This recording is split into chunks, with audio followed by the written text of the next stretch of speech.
What up, guys? I'm Nora, and I figured, well, today is actually a pretty special day. Well, I don't know what day it's going to be by the time you guys see this video, but basically, I'm moving out. I've been in the same apartment for almost 2 years. My lease is completely up. I cannot get it extended, so I'm moving to a new apartment. Luckily, I actually do have a new apartment to move into, so I was had to move back in with my parents, and those are horrors. But anyways, no need for me to fear that, because I just had, and because I had an application, it got accepted. So new place tomorrow for me. I don't know. I'll try to upload this like as soon as possible, but I don't know when you guys will actually see it. But since you guys have never actually seen the apartment I've been living in all this time, I figured I'd go ahead and show it to you guys. Yeah, so, be prepared. It's kind of messy, unfortunately, but, I'm going to clean it up. So don't worry about it. Anyways, on with the tour. Okay, well, that's the closet, obviously. That's my bike. Same bike I used to get to the protest when I did that video. Now this way is the kitchen. It's kind of missing there. I don't really want you guys to see that, but as you can see, it's actually a very small apartment. I'll go over by the entrance here real quick. That is the living room / bedroom, and that's all you can really see. While counting the bike, of course. Anyways, to the bathroom, which is actually pretty messy, but I don't really care about showing you guys this, because, it's a tour, so. Anyways, stand in the bathroom. No, I'm pretty sure there's a spider web somewhere in here. I don't see it, but as this is a pretty standard bathtub. Yes, it's full of water because I'm cleaning it currently. The mirror, taking a few selfies in this thing. And something that you guys don't know about is that it's at the toilet, obviously, but anyway, something you guys don't know about is that for the reason why I hate... Hang on a second. Anyways, the reason why I hate Five Nights at Freddy's. Well, I guess since, I got nothing better to do with my time between now and the time that I actually move into my apartment, my new one anyways, I might as well go ahead and tell you guys a little story. It's actually a long story, I'm just simplifying it. Give me a sec. This camera's on my tripod, so it's gonna get a little joggy. Apparently it bites. Oh, whoops.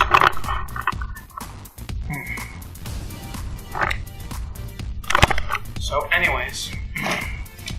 So yeah, since I'm moving out, I might as well tell you guys a story. Basically, everyone's heard of Five Nights at Freddy's. Everyone's heard of that game, okay? Everyone by now. So, even I've heard of that game, obviously, but that's beside the point. Okay, so anyways, the reason why I'm telling this is because actually it's very relevant to this apartment. I was in this apartment when Five Nights at Freddy's came out, and all that, and let me put my glasses. Should I use them somewhere?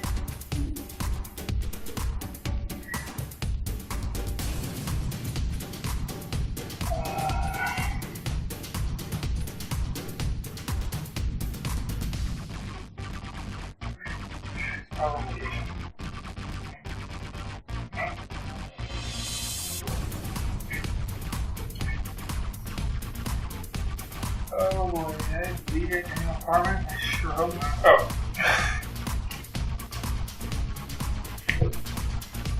I feel like an idiot. It was right behind the camera. Okay. There we go, that way I can see the time so I don't drag this on for too long. Okay, anyways, Five Nights at Freddy's. When I first heard about that game, I thought, it's kind of stupid. The monsters weren't that scary and all that. That's what I thought. Well, I looked into a video on it. When Five Nights at Freddy's 1 came out. It was by Markiplier. And, basically, I found out how bad it could be. It was actually the scariest thing I've ever seen. But basically, it's the scariest thing I've ever seen in my life, and I watch horror movies for fun. So, anyways,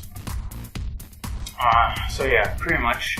It turns out it invoked a childhood fear, and even as a kid, I always thought a lot of stuff way differently than most kids. You know, most kids see an animatronic character and all that, they'd be like, "Oh wow, that's cool, that's awesome," and all that. Me, I was like, what if that thing comes to life and kills everyone? Cut here, do I break the skin? I don't know, it's bothering me, but anyways.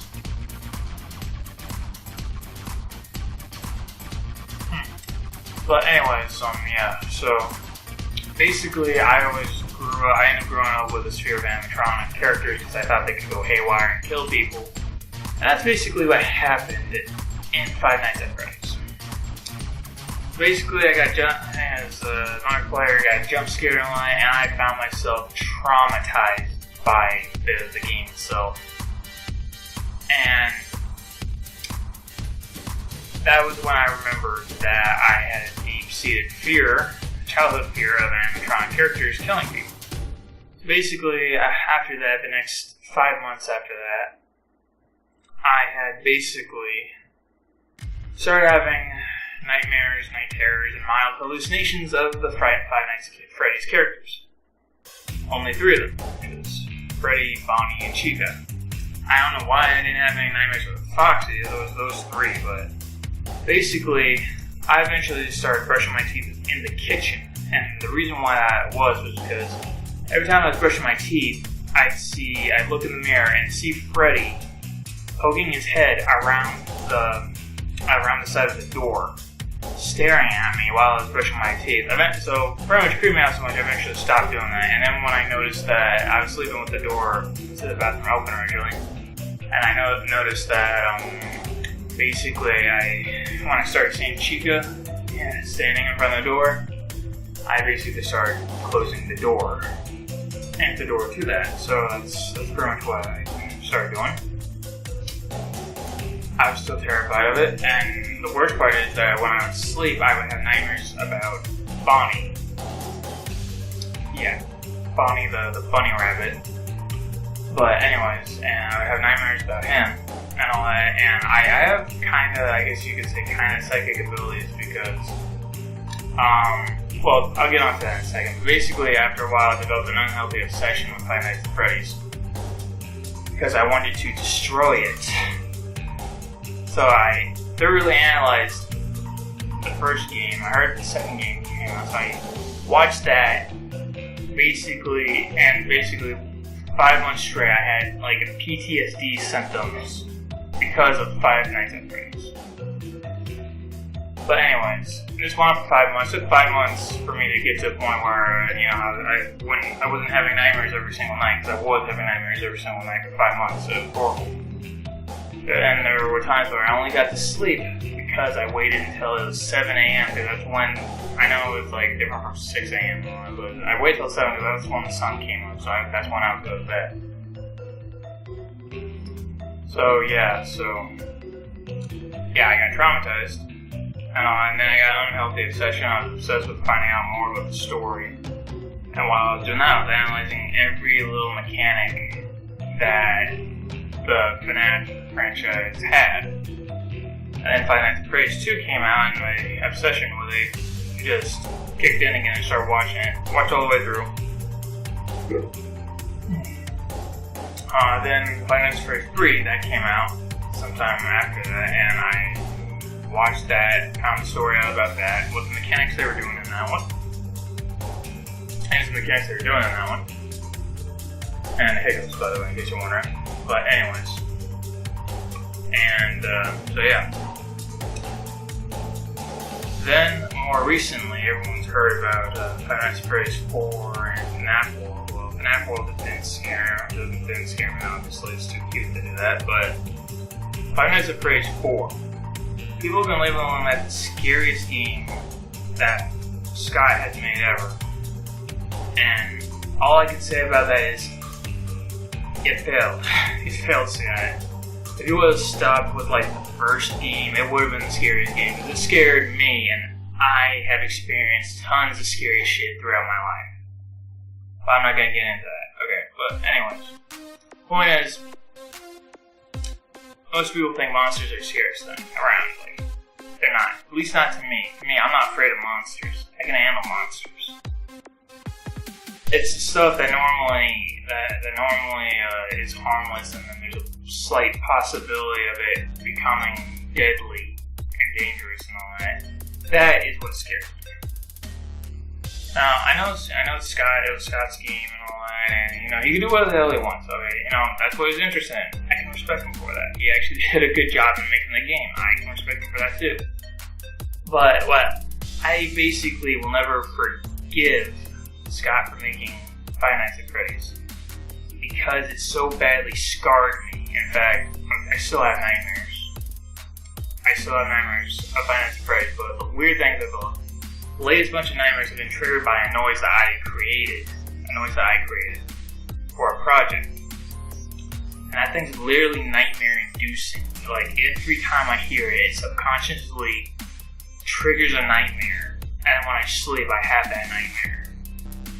And it's been really weird, because my subconscious knows I'm afraid of Five Nights at Freddy's. My subconscious knows that I will admit I'm terrified of them.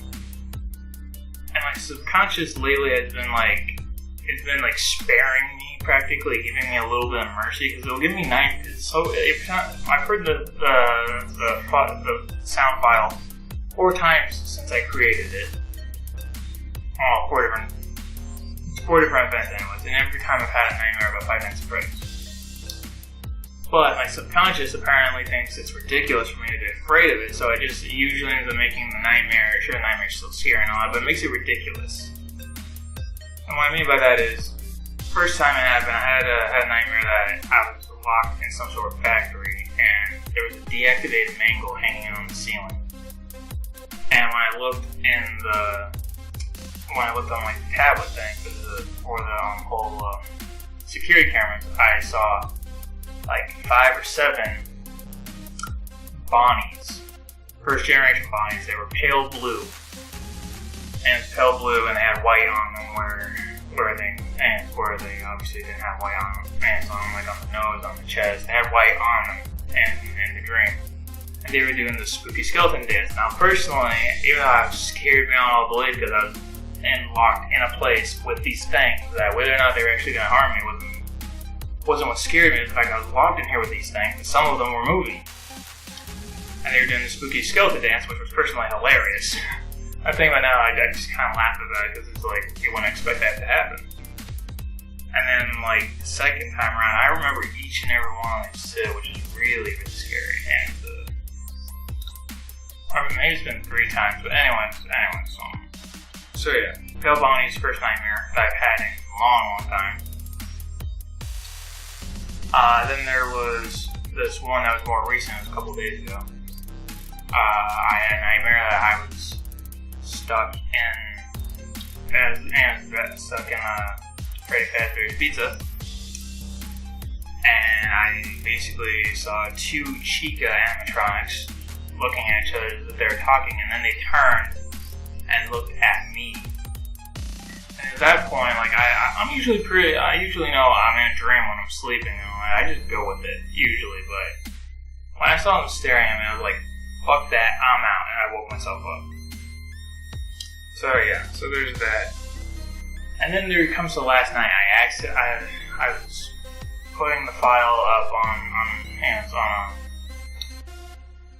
a website, but I'll explain that here in a little bit. How much time have I been doing this? Okay, 14 minutes. Sorry this gets long, it's just really something I gotta talk about. I figured why not? Got nothing better to do. But yeah, anyways, last night, I had another nightmare because I accidentally ended up hearing the file while I was trying to double check to make sure which file I was putting up and all that, so. And I heard it, unintentionally I heard it, and I had another nightmare. I had one last night. Well, it was this morning. It was like around 6 a.m. when I woke up. I had a pretty, usually when I sleep I have like up to like 3 or 4 dreams, different dreams, while I'm asleep. And basically this one was very surreal. It was so damn freaky that when shit hit the fan in that dream, I was beyond terrified. But oddly enough, not for what you think I was terrified of. Anyways, basically what happened was, I was in this particular dream. This was like the 3rd dream of the night, and it was like the last one before I woke up. Basically there's me, there's my friend Daniel, there's my mom, and then there's my brother and a few other people I know, and then a bunch of people that I didn't know.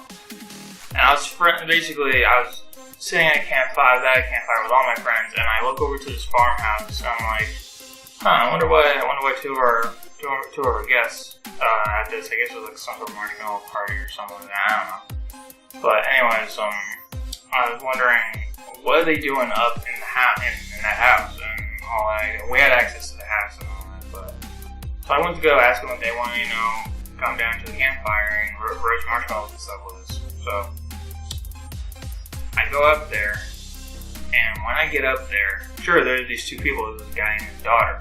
Supposedly I was friends with them too, I don't know how, unless it's like, these are friends I will make in the future type thing, because they do kind of have psychic abilities. I wouldn't call them psychic abilities or anything, but anyways. Basically they both, when I asked them if they want to come down and hang with us, they both look at me, and then they get the look of terror on their face. So I turn around, and there was the puppet from Five Nights at Freddy's 2. Except it was more like the nightmare version of him, because it had teeth and it had these glowing white eyes. Well, I know it had glowing white eyes to begin with, but that's besides the point. It wasn't like bright and colorful like the original. It was dark and intimidating like the nightmare version. So anyways, and I look at him and I started getting this feeling of dread and terror, and it's like, oh shit, what's he gonna do? Well, actually, I already knew what he was gonna do. He's gonna kill the people who are right next to me. That's what he's gonna do. And I grab him by the face, and I'm like, don't do it. Don't do it, puppet. Just don't do it. That puppet breaks free from my grasp, because I have him by the head. Basically, he breaks free from my grasp. He was really strong. He looks at the people. He shakes his head he makes this weird frown type face, which he can't do that in the game, but he did it in the dream. And then he looks out the window towards the campfire, sees all the people, all my friends there and all that, and he looks back at me and he gives this fiendish grin like that, and I'm like, don't do it. Do not do it, puppet.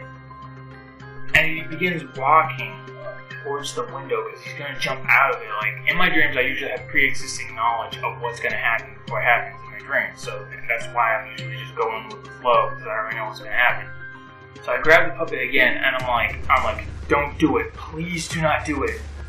Now he kept breaking free of my grasp and all that. And then when I actually woke up, because that's the only way that I determined that's the only way I could stop him from harming my friends and all that, I opened my eyes, and basically I kept having a vivid vision of what the next thing that was going to show up in the dream, and that was Bonnie. It was Toy Bonnie, but it was such a realistic version of Toy Bonnie, and that was kind of creepy. So for like a few minutes I was shaking my head trying to get rid of the image off, because it looked like the image was on my eyes, because I was still partially asleep when I woke up.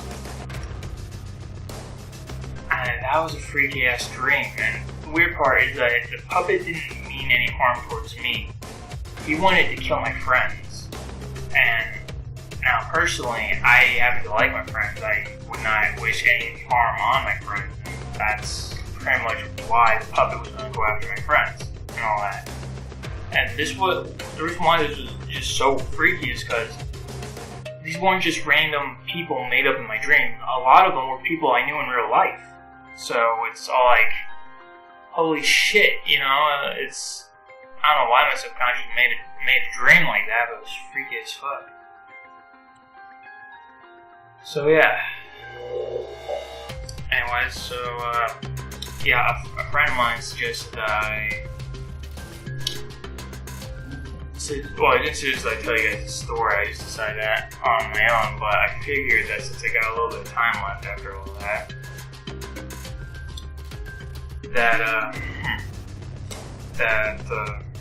I should make an announcement. Basically, the announcement is I'm trying to start a career. Like I've said before, I don't get any money from YouTube for doing YouTube videos. I do enjoy them, but I'm not getting anything out of them other than sharing funny and interesting experiences I have while playing games with people on the net and all that. So yeah, that's what I do. And anyways, and basically what that career is I'm trying to start is essentially I'm trying to become an indie game developer. And actually, the funny thing is, believe it or not, I was inspired by Scott, who made Five Nights at Freddy's. I was inspired to become an indie game developer. And basically, the first project I'm working on is a horror game. It's a point-and-click horror game, a lot like Five Nights at Freddy's, I will admit that. But I'm using my own characters, my own sound, I have my own, sound for like voices, for like monster voices on that. I'm using my own characters, my own monsters, my own environment. Basically, everything is completely unique that I'm doing with this. The only stuff that I was inspired from Five Nights at Freddy's was the security camera mechanic. I thought that was an awesome mechanic, and basically how I started basically to become an indie game developer. I originally came up with a revenge scheme against Scott, and that was to make a game that could kill the Five Nights at Freddy's franchise, and it could. Absolutely could do that. But Scott killed his own franchise. He killed the FNAF franchise long before I could. So now it's just a game that I want to make because I think it'd be a pretty decent horror game. So yeah, I guess I kind of owe that to Scott for ultimately setting me on the path to become an indie game developer. So, still working on my first project, but I actually have a lot more projects planned. So, originally I was going to surprise everyone with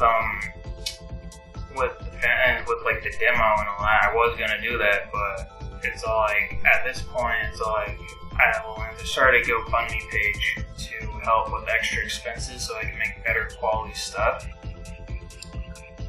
But I figured, and a friend of mine advised that the best way is to have that basically become more well known is to announce it on my channel. So that's what I'm doing.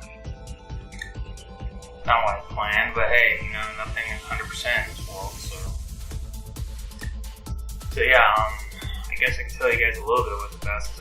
I've already spilled the beans about me becoming an indie game developer and all that. I'm just working on my first project. But,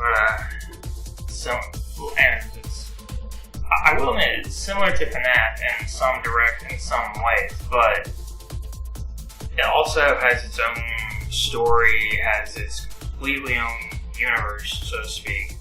And I have this entire timeline planned out that would just blow people's minds if they actually figured it out and all that. But basically, it's gonna have a lot of Easter eggs, and some of them are gonna be audio files. One sec. So, anyways, some of them are gonna be audio files. Some of them will not. Actually, a lot of them won't be, but figured, I'll just scatter a bunch of not security tapes, but a bunch of audio tapes made by various staff members of this facility that you're in. Okay, first I should actually start from the beginning. Basically, you are in this game I'm making. You basically are a security guard. Shocker, I know, but that part's not exactly unique. But I figured, why not security guard, It's a good setting to put the player in, and unexpected shit happens. So yeah, you're a security guard, and you're and basically what happens is you get a phone call. Again, not all that new, but I figured it was a good setting. So anyways, you're told that you got accepted for a part-time job that you signed up for, and that your job is to basically watch over these statues that are referred to as the Stone. And basically there's 6 of them. But unlike what you were expecting, it turns out these statues are not statues, they're actually monsters. And basically throughout each night they will try to get into your security room and kill you. Each one's gonna have its own various abilities, and each one's gonna have its own soundtrack. I say soundtrack, basically it's 2 different sounds. One's gonna have like some sort of like roar type sound, and then it's gonna have like a regular just sound of one moving around, like a growl or something. Basically each one's gonna be a bit different. Each one's gonna be unique, obviously. And the game corresponds with a day and night setting, basically. It's gonna have stuff. The monsters are gonna come after you during the night, obviously. Again, it's a good setting, so why not?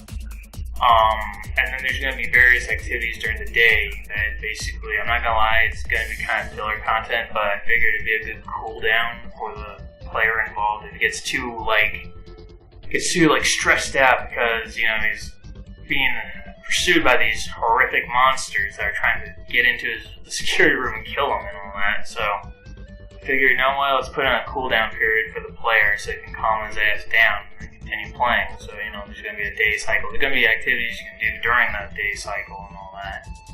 But basically, whether it's day or night, it's only going to last 10 minutes in real life. But it's going to be hours in the game. And, there's going to be, I have various characters planned. Actually, not various, it's only besides the phone guy, there's just you, which is not really going to be that detailed, really. But, at least your background is. It's not going to be that detailed of a background. It's what you're just there, you're there for a job, that's all you really need to know. But, the phone guy, you don't have to call him phone guy, I'll have a name for him somewhere, or I'm just calling him the middleman for now, but basically, there's going to be 2 different, characters that go along with it has a very obscure story, but there's going to be 2 different characters playing roles in the story. One's going to be the middleman, and I haven't decided what the other guy is going to be called, but I know what his role is. Basically, the phone guy is there the middleman anyways, he's there to basically try to keep you focused on your job. You're told from the beginning you're supposed to, keep watch and make sure no one breaks into the facility and takes any research materials or anything, or vandalizes anything. That's what you're told from the beginning, but right from the start, because you begin on the first night. That's where it begins. And basically, if you manage to beat the first night, you realize, something's not right, because there's a monster in this facility, and it is trying to kill me. That's essentially what you start thinking. And pretty much, there's this other character. I haven't decided what to call him. It is a guy, though. It will be a guy. Both of them are guys. The middleman's a guy, and this other character is a guy, too. I haven't decided what I'm going to call him, but he's basically there to... he's the opposite of the middleman. The middleman is trying to keep you focused on the job at hand and all that, and just go on with your week. Nothing is unusual. You could be just seeing things to stress, that kind of stuff.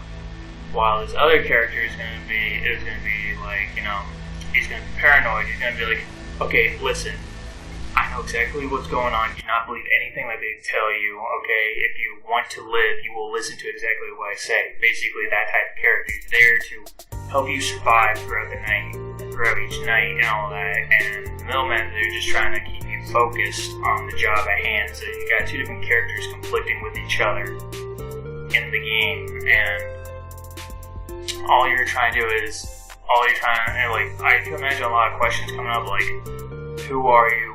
Why are you in this facility? You're told you're there for a job, but obviously this job is not what it seems, obviously, but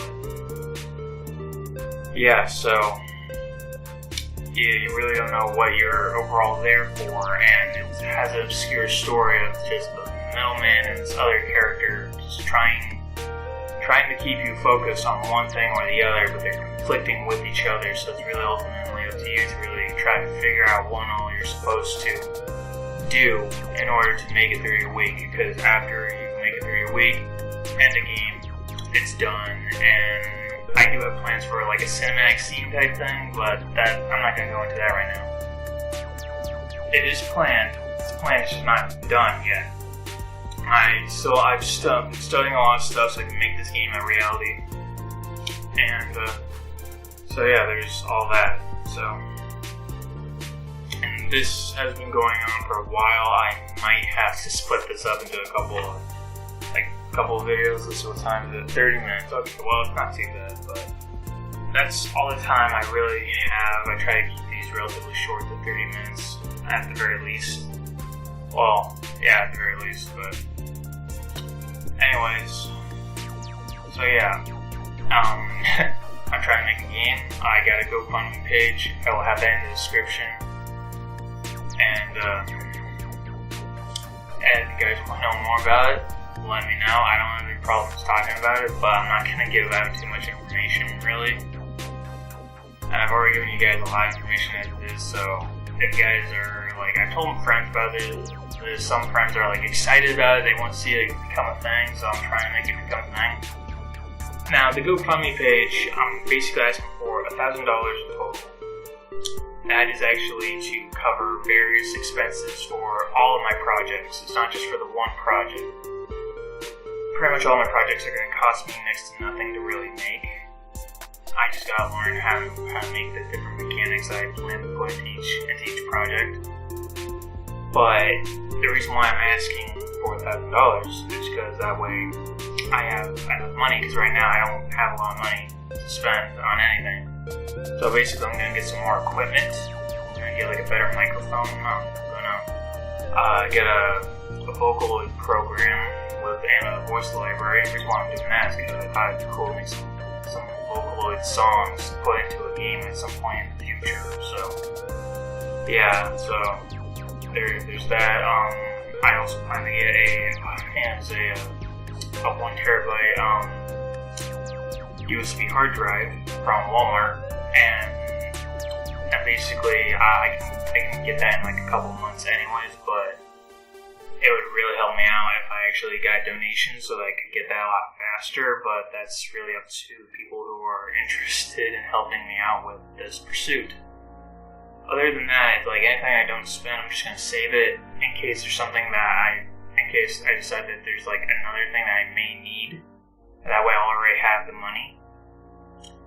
And so yeah, my GoFundMe page is just about helping me kickstart my career and all that. Well, not kickstart, like that sound kickstart. I'm not through GoFundMe, which is a lot different. That's a can of worms I'm not opening. But anyways. And so yeah, I'll have my GoFundMe page link down in the description. You guys can go check it out. Try not to listen to the audio unless you're prepared for nightmares. I do have the audio file on the GoFundMe page. It's for the first monster that I'll be working on. Actually, I am working on that monster right now, actually. But I'm still working on a prototype. Working on a prototype, dude, it's like, hey, I've learned a lot in the time that I've been studying. I've actually been studying for like almost a year before talking about this type of stuff, because I didn't really have anything to work with. I've been studying modeling and all that, so that's essentially what I've been doing. So yeah, trying to get a career started and all that. I got some really great ideas for games. I plan to make all those games and all that, which I've only told you about this one. I haven't told you what it's called, and I'm not going to right now. I'll say more about it in more detail when I have it further developed. But currently, just know it as my first project, because it does have a name, it does have a canon name, it does have a very canon story, it does have very canon characters. But point is, how much am I willing to tell you guys? But yeah, anyways, it's gonna be a pretty cool game. That's mostly what I can say. Now if you guys see this, you don't have to necessarily donate any money. You could, but you don't need to. But if you do, if I get a decent amount of, if I get like, some donations and all that, I will actually work harder on the game so that I can release more stuff about it. Really, like what the security room is going to look like. That is actually the layout for that actually is finished, and I didn't like how I had the original prototype, so I actually had to redesign it from the ground up. But I'm very pleased with it now, so I'm going to be working around that. And it doesn't have any props yet, so it's not too impressive. It doesn't have any textures. I know how to do textures, I just haven't added them. And basically, that's probably going to be like the last time I'm really going to do it, to add the textures and all that, because I figured it'd just be easier just to make the entire layout first for the entire facility, and then just work from there. That's just how I see it personally, but that's just me.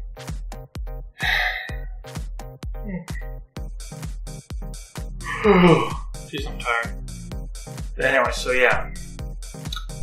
Yeah, guys, check out my GoFundMe page if you guys, and you don't have to give donations, but I would appreciate it if you guys would share it on Facebook and Twitter. I would appreciate that. You don't have to donate, but you could. It would help me out a lot. And basically, not necessarily do I have to reach my goal before I'll start putting up images on my GoFundMe page and all that, but I will be putting images in the very near future. Very near future. I'm not going to be all impressive at first, but that's because I haven't really done much with them at the moment. Like I said, I'm going to add the texturing and stuff later. I'm just going over the layout right now. So, yeah, I guess all I can say now is, guys, you can help me out more ways than one, or you can do both. I don't care. You can donate, you can share. I don't care. Just do something. I would appreciate if you guys would do something. And if you enjoyed me talking about my 5 Nights of Terror, well, not 5 Nights of Terror, I mean 5 Months of Terror, that's what I call it. If you guys enjoyed that, please leave a like, subscribe, share it on social media, do whatever. I guess I'll see you guys in the next video.